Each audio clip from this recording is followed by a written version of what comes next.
Hey guys, before we start the show, I want to talk directly to all the youth sports leaders out there. Have you ever had to get creative with how you handle replacing a lost jersey or help that new kid get a uniform well past the ordering window? Are you tired of handing out gear, managing orders, and stashing boxes in the basement? Hey, Squad Locker's here to change the game for you.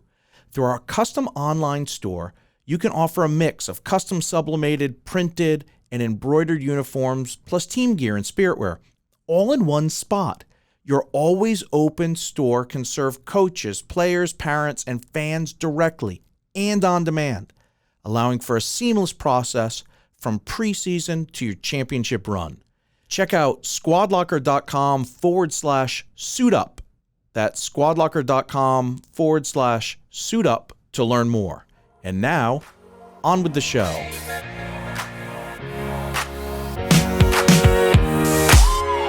You're listening to On the Whistle, the podcast that explores the impact that coaches, teachers, and mentors from youth sports organizations and schools have on young people's lives.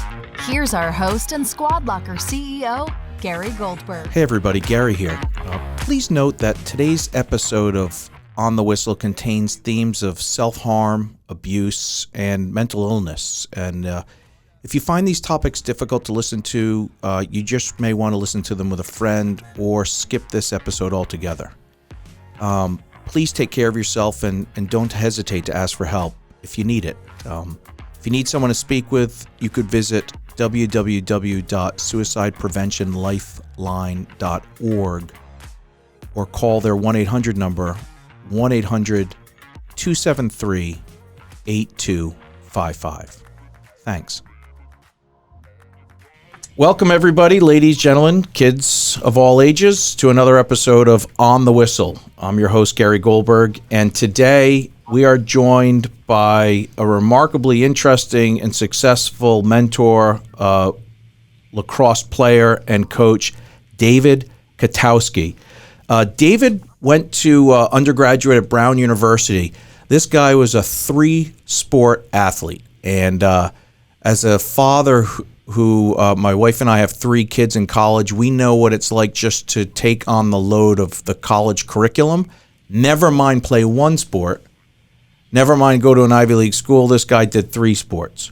So we're going to want to dig into that and understand how that was possible. I'm assuming you got decent grades, David, but maybe you just were like a D- student and just snuck by and played a lot of sports. I don't know. We'll get into that. But Dave had a successful undergraduate career, and from there played a little professional lacrosse for the National Lacrosse League Indoor and the Bridgeport Barrage, a Major League Lacrosse outdoor program. Dave is a certified coach with the Positive Coaching Alliance. He's also the CEO and founder of the Elevate Academy and the founding coach, and began this wonderful program called Team Elevate Lacrosse, which is out in Long Island. Dave, thanks for spending some time with us, and welcome to the show. Thanks, Gary. I'm glad to be here. Hopefully it's going to be a great show. Yeah, it will be, because you're here. So, Dave, I kind of want to focus a little bit on lacrosse, since that seems to be the area where you ended up spending the majority of your time. And I'm just curious, where did you learn lacrosse? How old were you when you started playing? I'm the youngest of six kids, and my older and there's a big difference in age between myself and my siblings. It goes 19, 18, 17, 16, and 9 years older than me. So there's a big gap. So I learned lacrosse from my brother, Matt. He played lacrosse. He played it in high school, and he also played at Nassau Community College when they were competing for national championships. So that's where I learned the game. I got my first stick from my brother, Matt, and then I got put in the goal because someone needed to get shot on. Yeah, that's such a funny story. My middle child, he learned lacrosse from his older brother and his older brother's friends. Their middle school team didn't have a goalie. And so they said to my son, if you go with mom on the way home and get a goalie stick, you can start on our team. And that's how he got into goal. So I think goalies they typically get found because nobody else wants to be one. Yeah, I never minded. I actually loved it. but it was unique because I didn't get started till late. I didn't play youth lacrosse. My first experience was 7th grade of junior high. That was the first time I ever played an organized lacrosse game. And I had a great coach. They loved that I was an athlete. So when we were man up, I used to come out of the goal and play man up. And they would put in a backup goalie, and I would have my goalie equipment on with a short stick and play man up. Who was your, thinking back on that time, who were your coaches, and how did you start to understand the relationship between being a player and having a good coach? Because you just said I had some great coaches, or I had a great coach. What was great about that coach? Well, I had a lot of great coaches. My first coach that literally gives me goosebumps when I talk about him is John Durante, and he was a gym teacher. He coached football. He also helped out with pretty much any sport around.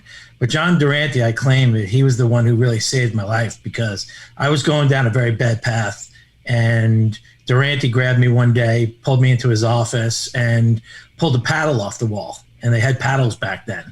And he said, either we're going to beat the bad out of you, or we're going to find the good in you.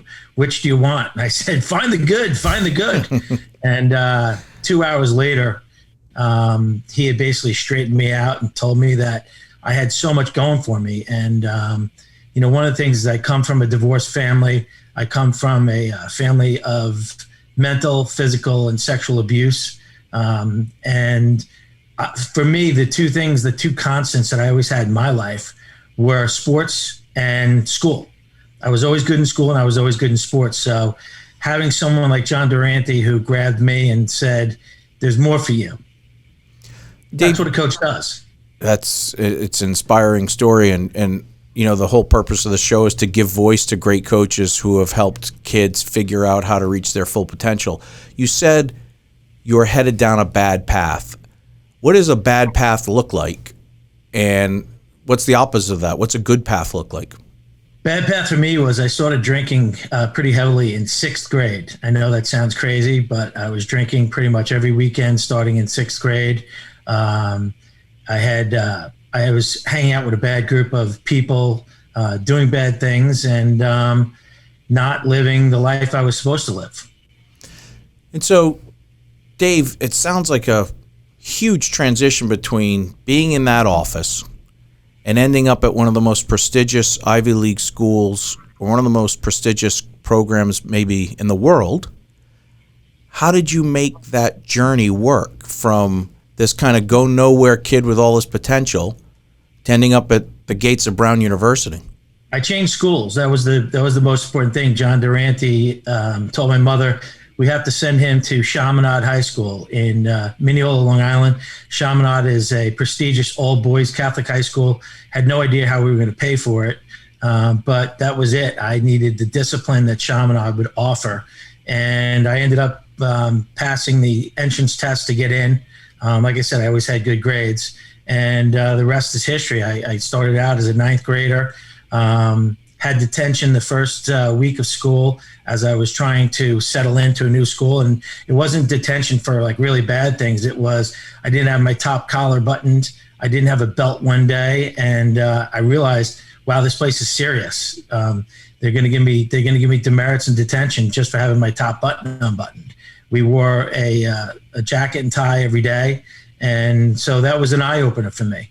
But for the first time in 9th grade, I came in, we had a class size of about 500 kids, 500 boys just in our one class. We had about 120 kids try out for football. And for the first time, I was like, I'm just a number. And how do I stand out? And I was a starter in every sport I ever played. And for the first time, I was playing different positions I had never played before. And it was an awkward transition for me. And then I really found my path in the beginning of the wrestling season. I went undefeated in wrestling as a freshman, and I was MVP of the team. And that was where all of a sudden I just felt like, okay, I belong. I'm going to school with a lot of really, really rich kids. Some kids literally went to school in a limousine every day, got dropped off in a limousine. And I was taking a bus or riding my bike. Between the demerits and getting to that place where you feel like I belong, what did you rely on?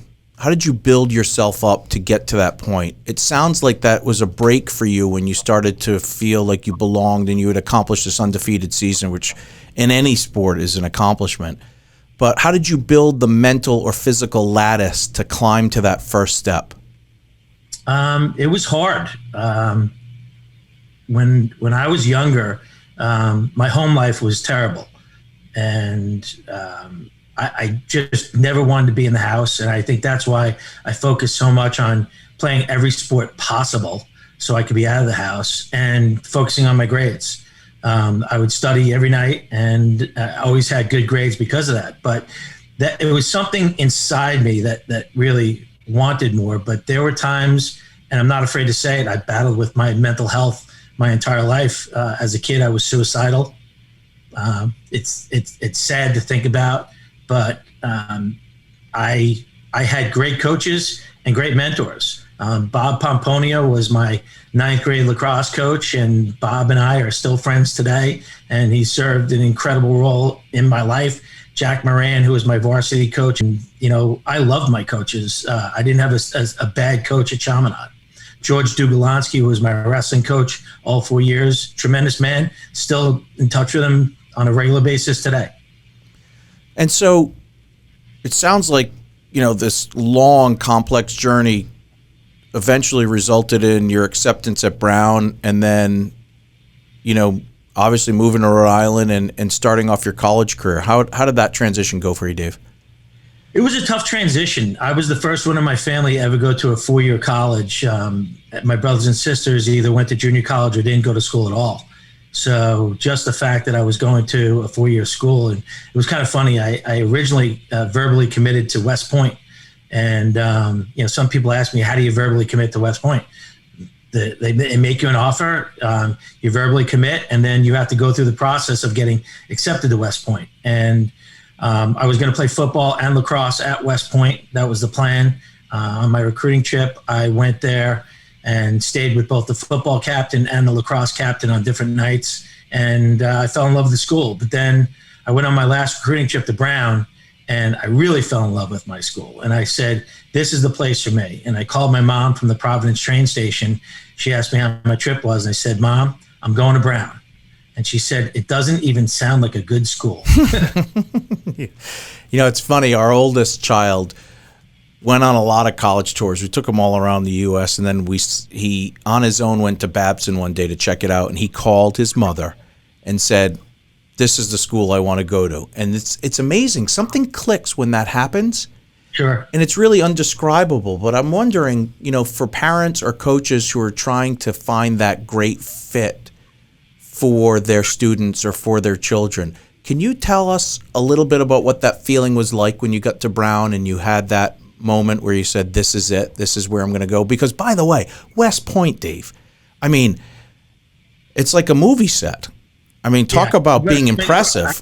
I tell everyone, I think West Point's the most beautiful campus in the country. Yeah. It's just a gorgeous campus and such great history with West Point. And I loved it. And I think I would have, done very well at West Point. But for me, it was the people at Brown. When I was able to spend time with the team, and I stayed in a fraternity for the two nights I was there, it was making those connections with the players and seeing. At the time, we had a lot of kids from Long Island.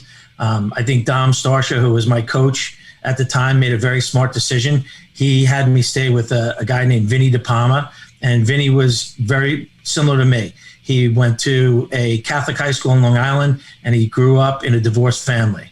So I was able to connect with Vinny and, another guy, Scott Lohan, who Scott and I are still great friends today, stayed with Scott as well. And it was connecting with those people and saying, these are the guys I want to spend the next 4 years with. Yeah. And when you think about your experience at Brown, talk a little bit about how prepared you were for the academic load. I kind of joked a little bit, but how did you pull off 3 sports? Each one of those sports is a 40-hour-a-week commitment. all year long, right? It was hard, and I started out as my mom wanted me to be a doctor, and so I started out as a biology pre-med major, and which was tough, especially freshman year, and my biology labs were always on Mondays in the afternoon. And I was late to practice every Monday. And when I was being recruited to play football at Brown, one of the things that, and both, all sports in lacrosse too, was, Dom Starship told me academics take precedence, especially in the Ivy League at Brown. Well, we had a football coach who didn't feel that way. And every single Monday, he would make fun of me for being late to practice in front of the entire team and made my life pretty miserable. And, he was the reason why I ended up quitting football at Brown, because he would just bust my chops all the time. And there was a time where we were in the middle of lacrosse season. He made me come to a spring lift for football. And same thing is he would just wasn't a great coach. And he was one of the few coaches I've had, but I would say not a great coach, where I truly disliked him. And he ended up, I quit football because of him. Do you which think I regret to this day? Do you think he wanted you to quit? No, I was a starter. I was captain of the freshman team at Brown. So I had a very good chance of getting playing time, sophomore year on the varsity. And I don't think he wanted me to quit, but I was sitting there saying, I'm wrestling, I'm playing lacrosse, and I love both my coaches. Don't need to deal with this guy. Yeah. I'll play fall lacrosse instead. But you say you regret it. I do. What is it that you regret? The way you handled it, the way he handled you, the fact that you didn't resolve it? Like, unpack that a little. I think the thing I regret the most was I let him get the better of me. He was the crucial part of making my decision instead of me making the decision for myself. And I regret that part of it because I love football. And I loved all the sports I played. Lacrosse has always been my favorite, but I truly love football. What could have happened differently, though? If he was riding you like officer and a gentleman, why won't you quit Mayo? Yeah. Like, why was when he was torturing you, what could you have done? Well, I mean, we ended up having almost an altercation in the weight room where I told him how I really felt about him. And if he had treated me like any other player, if he had treated me with respect, I think it would have been a different story where we could have had a conversation about it. But, he would call me a dumb Polak in front of other players. And here I was going to Brown University, playing 3 sports, and being called a dumb Polak by a guy who I had no respect for. Yeah, that sounds incredibly difficult, complex, and I kind of admire your decision, although it sounds like it was a hard one, obviously a hard one. Dave, post-college, you played some professional lacrosse, and then at some point you created an organization called Team Elevate. What is Team Elevate? Well, Team Elevate came out of, I have 3 daughters, and I've coached my daughters in all of their sports. My daughters were ice hockey players, field hockey players, soccer players, and lacrosse players. And the only sport I didn't coach them in was field hockey. Never played the game, didn't know anything about it. And but I coached them in everything else. And my oldest daughter, Victoria, who was a really good lacrosse player, we had started around the time before I had started Team Elevate. I was president of the Long Island Lizards of Major League Lacrosse. And I had started a Junior Lizards program. And the first team we started wasn't a boys team, it was a girls team. And my daughter was playing on the Junior Lizards, and all of her friends were trying out for another team. And she asked me, would it be okay if she tried out? I said, of course. She made the other team, and the other team was a really strong team, much stronger than we had. And she ended up choosing that team over the Junior Lizards. And but the experience on that team was, it was a program where they had boys and girls. And the boys got treated like kings, and the girls got treated like crap. And it was coaches not showing up for practices, coaches leaving tournaments early, coaches not showing up for tournaments at all, and we're paying for this. So the next year, I approached the program and said, if you need someone to be the permanent coach on this team, I'll be the coach. And they said, well, you don't want any parent coaches. And I said, well, you don't have any coaches right now. And in essence, you already have parent coaches because we're the ones who are coaching when no one else shows up. So all the parents got together and they said, Dave, why don't you start a team and we'll all come. And a bunch of the kids from that team came. And that was our first Team Elevate team. We didn't start the program with the goal of creating a prior program. We just created one team to create an opportunity. And from that opportunity, the program grew. We didn't have another team my daughter's graduation year was 2012. We had no 2013 team.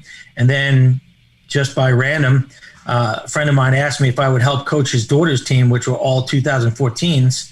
And we brought them into the fold.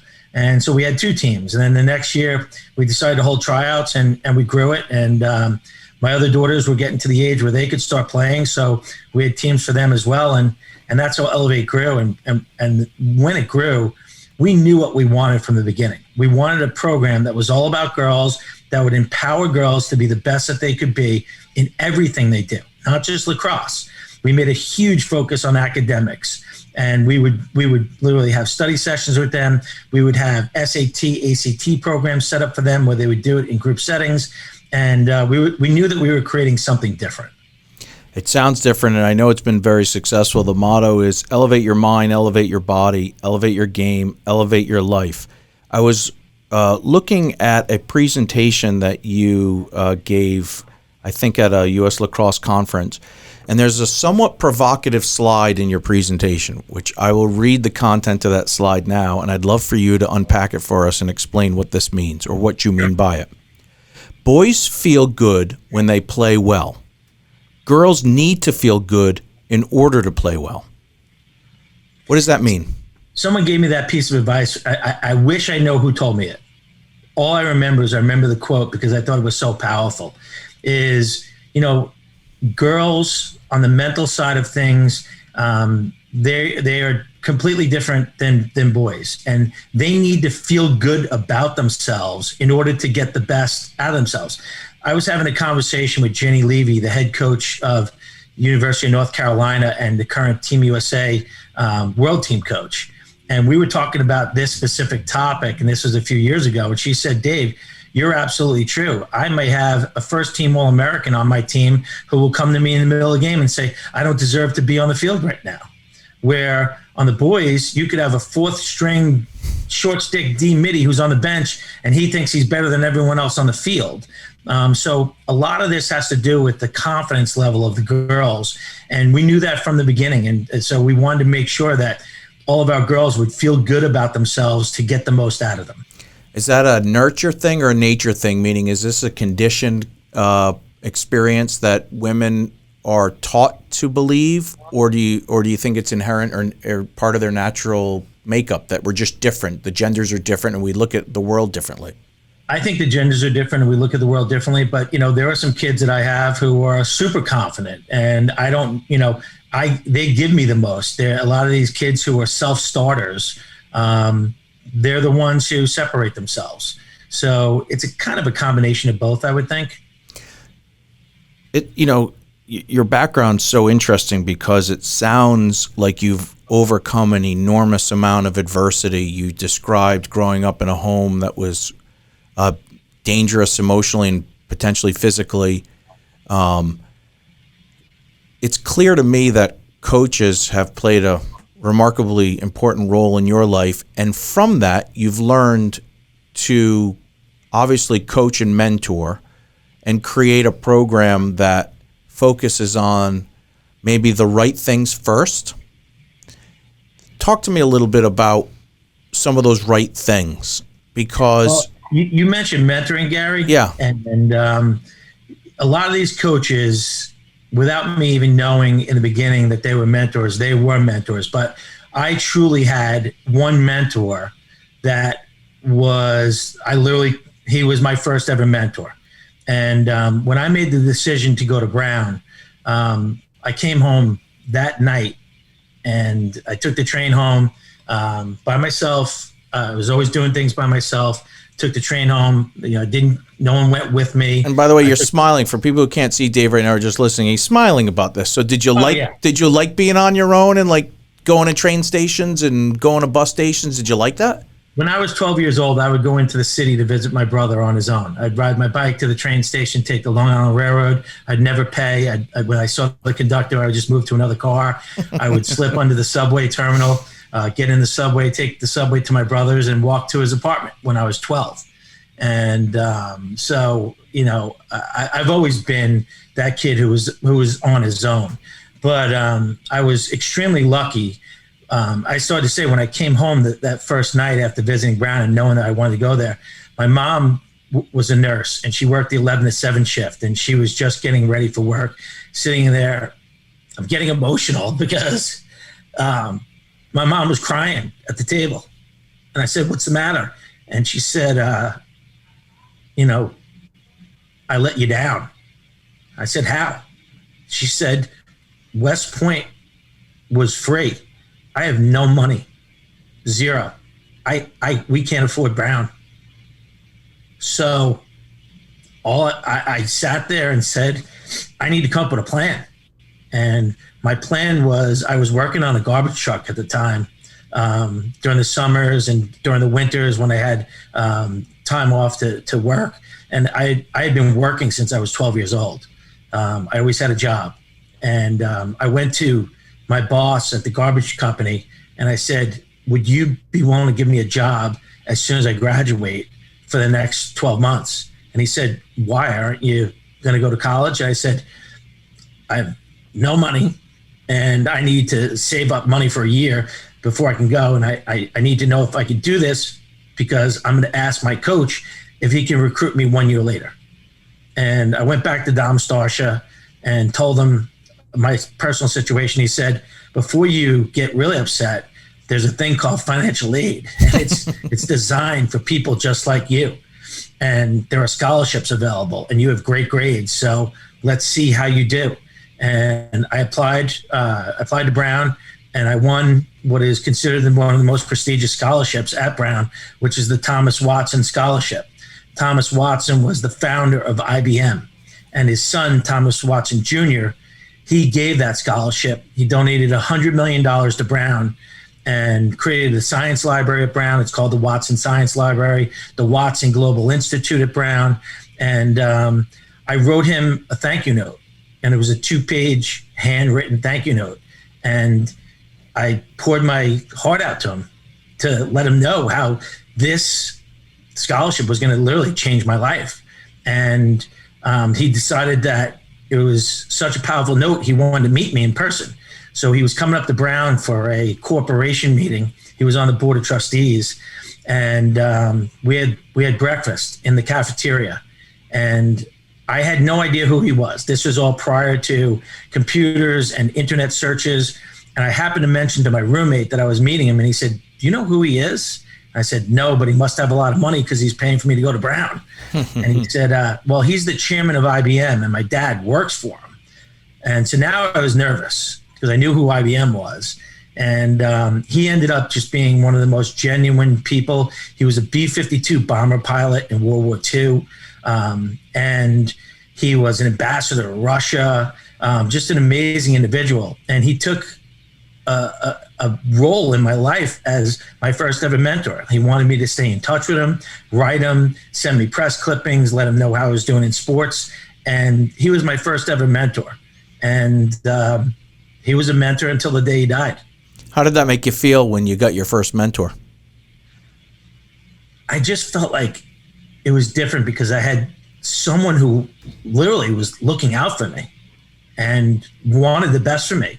And what was amazing was after I graduated from Brown, I started out on Wall Street. I didn't know what I wanted to do. I knew I wanted to make more money. I had student loans that had to be paid back as part of my financial aid package. And as part of my financial aid package, I also had to have a job at Brown for all 4 years. So not only did I play sports, but I also had to work when I was there. And but my first job was either I was going to be a teacher back at Chaminade, I was going to be assistant coach at Brown for $9,000 a year, or I was going to go work on Wall Street. And I went the Wall Street route, and I hated it. I did not like sitting on a trading desk every day.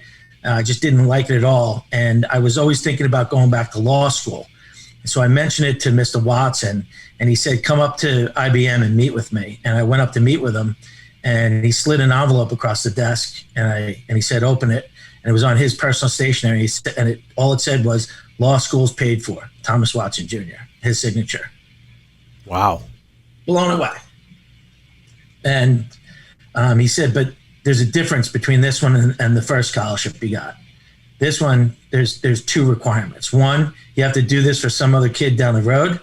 And secondly, you have to convince me why you want to be a lawyer. So I agreed to the first one. And then the second one, I went into a 10-minute spiel on why I wanted to be a lawyer. And when I finished, he said, you're done? I said, yeah. And he said, give me the note back. I'm not paying for it. He said, you don't want to be a lawyer. You just don't want to work on Wall Street. And he said, don't ever run from something, run towards something.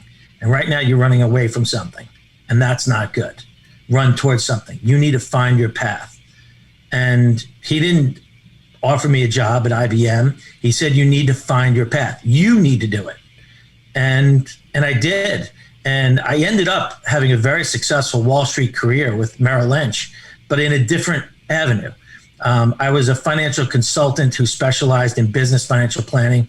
And I also became a professional development coach for Merrill Lynch. So where Merrill Lynch was, that was where I started my coaching career, with coaching all of our new hires. How did the mentorship of Mr. Watson translate to the skills in being a coach? And is there a Mr. Watson effect in Team Elevate? Oh, there's definitely a Mr. Watson effect. There's the whole paying it forward and what we do. We provide a tremendous amount of scholarships to kids who can't afford to play travel lacrosse. I'm a mentor to hundreds of kids, and it doesn't stop when they go into college. With these kids, whether they're having trouble with school or they're having trouble on their team or coach or playing time, whatever subject is, they call me. And they come back to me, and it's a tremendous role, and it's something that I honor, and it's something that I love, that these kids feel so good about our relationship that they do come to me for all these things.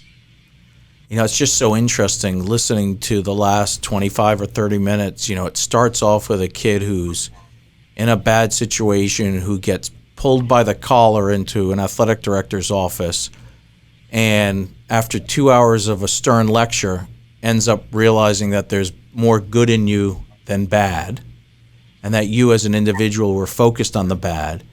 And this mentor, coach, savior gets you to switch that switch, and in 2 hours, your focus and cognition goes to what's good about you. Yeah, but I would tell you the one thing, because I'm in the process of writing a book about my life story, and the one thing that I will tell you that really changed my life was this is going to be tough to get through without me tearing up. It's okay. As I said, my freshman year at Chaminade was a tough first year. It was tough adapting to Chaminade. I didn't feel like I truly belonged. And I played lacrosse. Obviously, in my freshman year, I was a starting goaltender on JV. We had a very good season. I think we ended up going 17-1 and winning a championship. And but during that whole time, I was dealing with my mental health struggles, and I was extremely suicidal. And I wrote my suicide note. And I decided when I was going to do it, or where I was going to do it, and how I was going to do it. And that week, I met my wife, 15 years old. 15 years old, and I met my wife, and I fell in love. I tore up the suicide note and knew that this was going to be the person I was going to marry. And we've been together ever since. What was it about her that made you feel so special? She gave me something to live for. There was a light at the end of the tunnel. We dreamed together. We would ride around expensive neighborhoods and say, this is going to be us one day. Dave, you know, it sounds like an incredibly complicated journey, and one that certainly deserves to be celebrated as you sit here today. A guy who's run an extremely successful lacrosse program, has an Ivy League education, has had a friendship with a diplomat, a remarkably wealthy and influential person. A little bit of luck maybe along the way too, Dave. Do you think? Fate. Fate's a better word. Luck. Fate's a better word. I'll tell you how crazy this story is. When I was at Merrill Lynch, there was a specific program that they had where they would assign a financial consultant, and you had to be approved. You had to go through a training program for it, but you would be assigned a big public company, and you were going to work with the executives in that company to do personal financial planning for them and things like that. And the company I was assigned to, IBM. Was that random, or do you think something was moving? Random. Yeah. It was completely random, but at the time, Mr. Watson had died, but I still stayed in touch with his wife, and I would write her to let her know how I was doing. And I wrote her telling her about IBM, and she said, "That's not a mistake. It was meant to happen." Yeah, that's a wonderful thing. There's a little bit of interesting irony, too. The backstory about Brown University is the landmark Title IX law case. Sure. And it sounds like your beginning in coaching youth sports was a focus on equity and equality for gender. So there's a lot of really interesting ironies. We had to fight for field time. Our local high school had put in a new turf facility, which was gorgeous, donated by some Wall Street people. And the girls weren't allowed to play on the turf. The girls were given one day in the entire season where they could have games on the turf or practice on the turf. One day. So we've been fighting for equality ever since. What are some of the things that you've done to kind of break through that glass ceiling for your program? Well, I think, for us, it was, getting those girls, helping those girls find the right schools and, getting them recruited. And what was amazing is not only were our girls going on to great schools, but so many of them were becoming captains of their college teams. Interesting. So we knew we were doing something right. We knew that the secret sauce that we had of what we were putting into these kids was coming out in a very favorable way in the end. We had players that were stepping on the field right away. I mean, this past Final Four, we had Team Elevate players on every single Final Four team. Wow. And it's not just the best lacrosse schools, it's the best academic schools as well. We have kids going to pretty much all the Ivy League schools, I think except for Columbia and Harvard right now. We have kids going to the best NESCAC schools. Whenever parents ask me where we should be looking at recruiting, I'm always talking about the NESCAC schools because they're the mini Ivy League. It's what are you going to do for the next 40 years, not what are you going to do for the next 4 years. And one of the web pages on teamelevatelax.com. So if you want to learn about the program, it's Team Elevate, ELEVATE, Lax, LAX.com. It says something along the lines of, you really live the mantra of academics first on this program. And I can tell, one, because of the schools you're getting these kids into and the SAT prep and the ACT prep. But you also make the point in there, it's like, hey, this academic journey is the journey of your life, and the fun of playing lacrosse is important, but you really prioritize the academics first. You mentioned earlier in this interview that to avoid the conflict that you were experiencing or the abuse that you're experiencing at home, you were either playing sports or studying. So were you a naturally good student, or do you think it's just like through hard work and discipline that you became a good student? And thinking about some of your players who are these high achievers, what is it that helps promote this academic success? Because I'm a huge believer in the academics that create real equality. I mean, if you learn something, Dave, no one can ever take that away from you. Sure. And you don't stop learning. I mean, even prior to this podcast, I'm reading a book called Think and Grow Rich, which was given to me by one of my first bosses. It was written in the 1920s. So you're talking about, this book is 100 years old.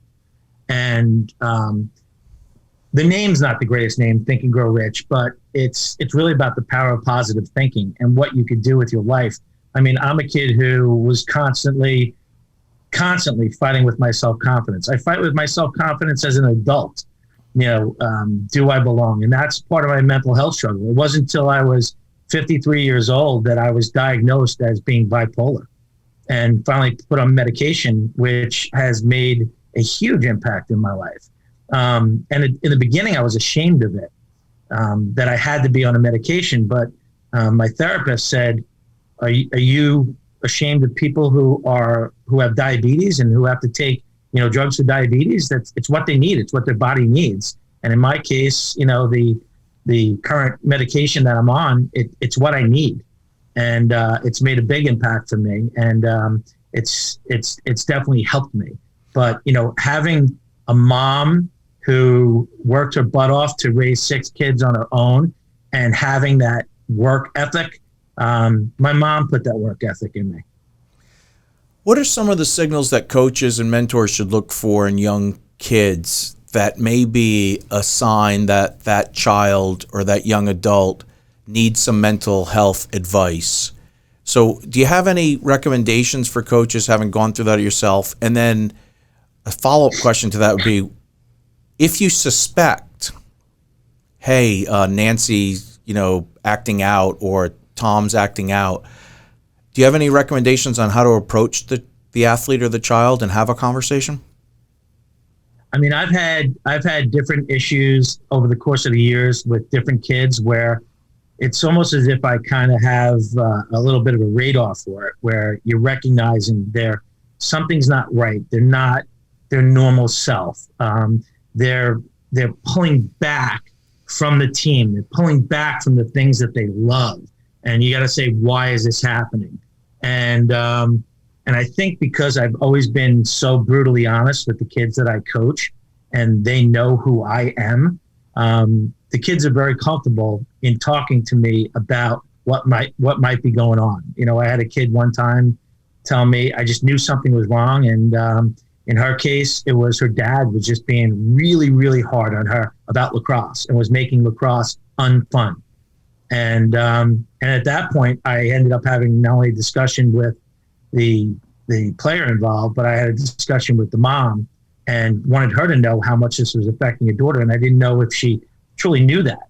And eventually had a discussion with the dad, and he couldn't have been more upset about it. And he's like, I can't believe I'm doing this, and made a huge change. And one thing we don't do is we don't put up with any crap in our program. We have a thing called the NAZ rule, which is the no a-hole zone. And we don't put up with kids who act like jerks. We don't put up with coaches who act like jerks. And we don't put up with parents who act like jerks. So I have suspended parents. I've given parents 6-month suspensions for how they behave on the sidelines. And because it's an embarrassment, not only to themselves, but it's an embarrassment to their kids. So the one thing I would say to any coaches out there is be open, have conversations, talk about mental health, talk about, that it's okay not to be okay.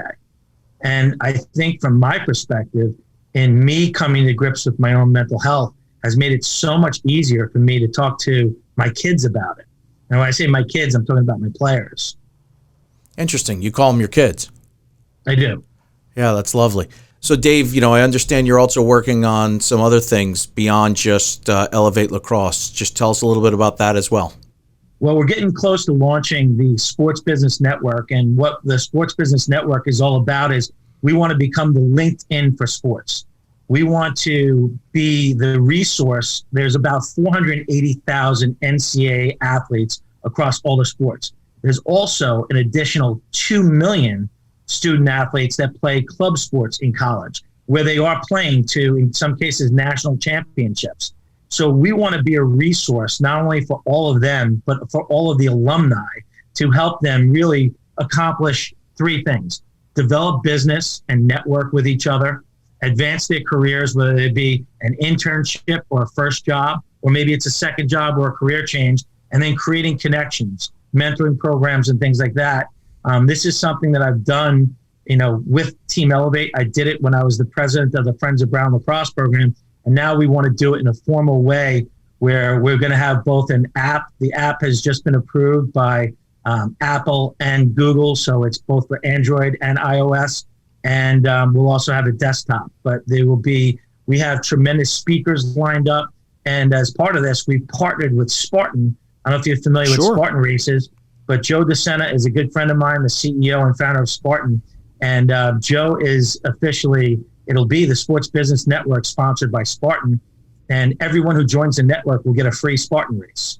Wow. That's exciting. So we definitely want to, get back with you when that launches and learn more about that in the future. Dave, we like to wrap up the show with a fun question. You've played in a lot of games. You've played in a lot of different sports. You've coached a lot of different games. What have you gained more from, Dave, the wins or the losses? Human nature, we're always tougher on ourselves on the losses. Someone said to me the other day, they were saying it takes 10 compliments to overcome one bad negative comment. And I think I've taken the losses much harder. My good friend Jim Muley, who was the coach of the Lizards when I was the president, I remember one thing Jimmy said to me about winning and losing. He said, "You're never as good as you think you are when you win, and you're never as bad as you think you are when you lose." And I've probably taken the losses harder, but the wins, we celebrate the wins. And I think one of the things that I've come to grips with my own therapy and everything is we need to celebrate the successes. I look at myself today as not a victim of what happened to me as a kid and as an adult, because it hasn't been an easy ride. I look at myself as a survivor. That's who I am. Dave, if the football coach from Brown was here right now and you wanted to resolve that past conflict, what would you say to him? I already did with him. And how did it go? I'm dying to know. It didn't go well. By the way, Dave, that's my job. I have to ask these tough questions. Yeah, I ran into him in a bar in Newport. Did you? And once again, it's just the way he talks. And he's like, Kotowoski, how you doing? What's up? Still got a little bit of an anger streak. And I was an adult at this point, and I said, "Are you still an asshole?"